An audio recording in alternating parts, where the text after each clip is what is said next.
Hello guys, so in this video we're going to do a review of finding the maxima and minima algebraically using the second derivative test. So first it is important to see what is happening on the two variable form. So as you can see, what you do is that you first have the derivative of the equation, right? Once you have the derivative, you equal it to 0 and then you find x. That will give you an a value. From the a value, you use the second derivative test to determine if it's a minima, a maxima, or if it's inconclusive. This has a geometric interpretation. As you can see here, you have a minimum. A minimum happens when the second derivative is greater than 0, and you find that the first derivative is equal to 0. That happens because, as you can see, the derivative here, which is exactly a line, the tangent line, is exactly 0, right? But you can have it equal to 0 in this case, and in this case. So what's going to differentiate between each other is the second derivative test. As you can see, if we were to pull down derivatives going from here, you would see that it's decreasing, and then it increases, right? So you can see that the second derivative is increasing, which means that essentially the second derivative will be greater than 0. In contrast, in the maximum, a similar thing happens where you have the derivative equal to 0, as I mentioned earlier. However, the second derivative will be less than 0 because, as you can see, derivatives are increasing, and then as you get to the point, they decrease, right? So the second derivative will be less than 0. Now we have a third situation in which the test is inconclusive. As you can see in this case, this is neither a minimum or a maximum.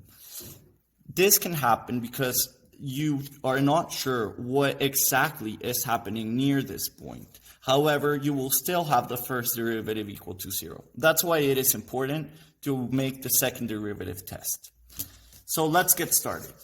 Now we're going to look at three variables, right? So if the theorem says that if f has a local max or minimum at a point AB, then the derivative fx is equal to 0 and fy should also be equal to 0. This happens because if the function has a local max at AB, if fxy is less than or equal to the point AB for all xy in a disk center around AB. And that makes sense because it's the same thing that we were looking at here, right? If you have a point AB, right, this has to be the minimum point from all the other points in the graph, correct? So let's continue.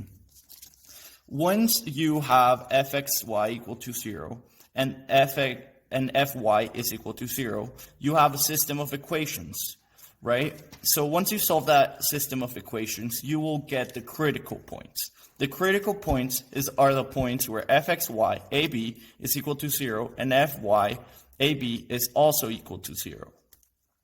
So once you have the critical points, then you have to analyze what each critical point is telling you. Because as we've seen, they can either be a minimum, a maximum, or a saddle point. In this case, where you have a 3 variable, right? So what you do is you find D. D is essentially a determinant, which you get from the Hessian matrix. But it says as follows. You get the second derivative of xx times the second derivative of fyy, and then you subtract fxy.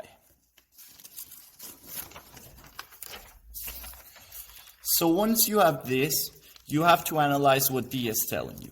If it's greater than 0, then there is a local maximum or a minimum. If it's less than 0, then you have a saddle point. And if it's equal to 0, the test gives no information. Remember, this was our equation, right? So essentially, if D is greater than 0, you can either have a minimum or a maximum. As you see, we use the second derivative of fxx to determine what is happening. So as you can see, if it's greater than 0, this is a minimum. And it follows the same logical graphical explanation as if we were looking at a two-variable equation, right? The second derivative will be essentially decreasing, and then it will be increasing. So that means it's positive.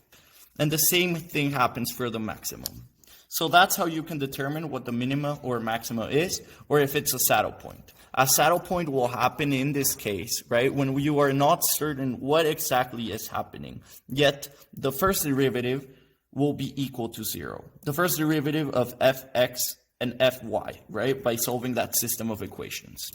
So lastly, it is important to remember that whatever point you get where there is a maximum or minimum located, that is only the point where it is located. However, the actual value of where the function is at its maximum or its minimum is equal to c, which you get from just inputting a, b into the original equation. Thank you.